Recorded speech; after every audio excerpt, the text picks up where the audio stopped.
Hey guys, what's up? Yeah, this is Mark here again, once again, bringing you news, my thoughts, and comments about things going on in the world today. First thing I want to talk about today is something I've been talked about before. Have you ever watched a video called The Rise and Fall of WCW? It puts a story at Jim Crockett Productions, Jim Crockett Wrestling Organization, getting bought out by Ted Turner, and forming the World Championship Wrestling. Back around the 80s and stuff, though. It's a very good video to watch. It's not a good read, it's a good watch. It has plenty of matches on there. The show has some matches of the best of it. It has full documentary, about 2 hours, maybe a little longer than that. You meet people like Dusty Rhodes and, American Dream, of course. You see people like Jim Ross on there. People on there that you haven't seen in a while that are telling you their side of the story, because Jim Ross and Dusty Rhodes did work for WCW. And you see all this, and you get to see what was being done to the company, how it started, how they had bookers running it from a chef all the way up to a crossing guard almost. But it wasn't a crossing guard, we don't really know. Yeah, but they didn't want wrestlers to run it because they didn't think the wrestlers had any real sense. You had to tell suits that you didn't know that they didn't know was a good idea or not, to convince them it was a good idea to do this stuff. And you hear all this stuff, and it goes on. It tells you from beginning to end everything about the life, how that SW rose and fell, and how at the very end they cared more about a defunking World Wrestling Federation at the time, or WWE now. You gotta be PC, you gotta be politically correct. You gotta say World Wrestling Entertainment, not Federation anymore. I think it's crap. That's a whole different discussion. I'll share with you guys later on. It's funny that they care more about ratings. They cared less about selling the product.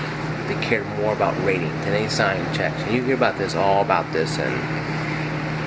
the thing released for about 2-3 years now, called The Rise and Fall of WCW. Please check it out. It's a good watch. You can find it probably on Netflix or in a real store. If there's still those around anymore. Probably not, but anyway though. It's funny though, because it's a good read, it's a good watch. You can probably watch on YouTube, but I would go ahead and pick it up, because you get, I think, like 3 or 4 discs in there, like a documentary, and a couple of matches. This is good matches, probably about an hour, 2-3 hours of matches at least. About 2 hours, maybe 3 hours of the whole documentary. It's a very good watch.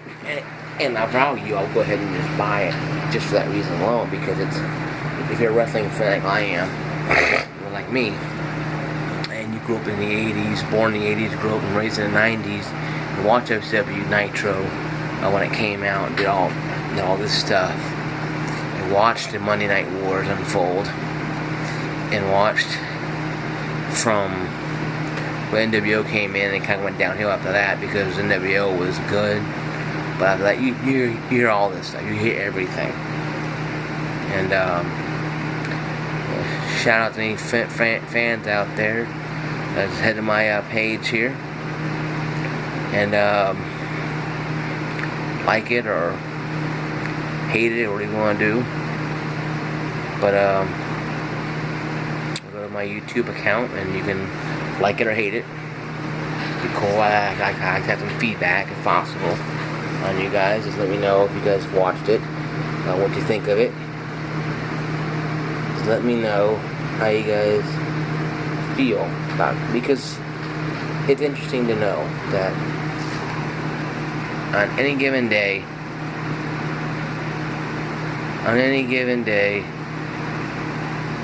if WCW didn't worry about Vince McMahon that much, they'd probably still be around today. And they didn't do stupid things like put the Goldberg-Hogan match the world title on live TV and put it on worldwide pay-per-view, it'll still be around today, because that match where Goldberg was like 100 and something and 0, and Hogan was the icon. He is. He's a legend. He took the torch from Andre Pass, so he's a legend. Where Sting is the icon, Randy Orton is poaching icon, but we're getting off track here. But that's what I think it should be. It should be on pay-per-view, not on live TV, because you're not taking the money, you're not getting the economics of it, you're not getting the money out of it. You're actually losing money by forcing people to watch on TV, where they might not even watch it. It's good enough, like most boxing matches. You wouldn't have Evander Holyfield and Mike Tyson fighting on TV. Hell no. You have them fighting on pay-per-view in Caesar's Palace, or matches for the Garden for the title. And you have that, even non-title, you have it on worldwide pay-per-view, because that's just how big it's going to be. It's, I wouldn't call it, if Andre the Giant Hogan fought happened on WrestleMania 3, it wouldn't have been as big. And this goes back to the credibility of WCW at the time. They wanted to one-up the World Wrestling Federation, or the WWE, to one them up, to make them beat Vince McMahon in their own game. Vince McMahon had been a pro. His father had been doing this since the 40s or 50s. So you don't mess with someone's backyard like that. You don't see the dog go in our dog's backyard and always win. No, it's a dog that's been at the backyard that always wins. Because that dog knows his backyard and will fight harder for it. But I want you guys to check it out. Just give it a shot, okay? Take care. Bye-bye now.